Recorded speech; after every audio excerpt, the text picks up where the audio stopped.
In chapter 1 of the book of Esther, we meet King Achashverosh and Queen Vashti.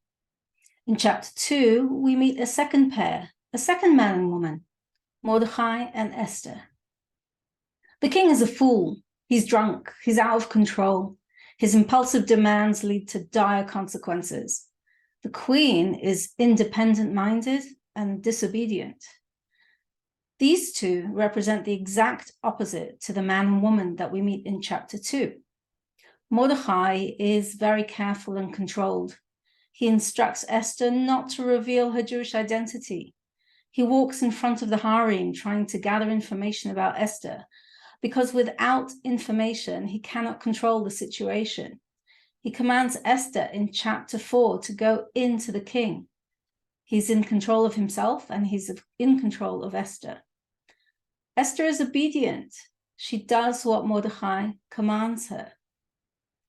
Achashverosh and Vashti represent the shadow selves, the selves that Mordechai and Esther pushed down out of sight, though they're still there, working away in the subconscious.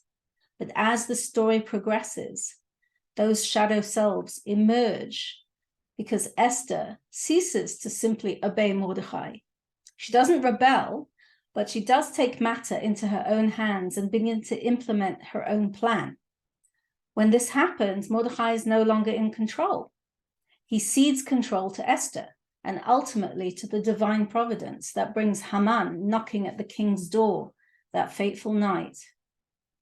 When working with our shadow selves, the parts of us that frighten us or are not known to our conscious minds, the idea is not to go to the other extreme and transform into that self, be it lack of control, wild rebellion, etc., Achashverosh and Vashti.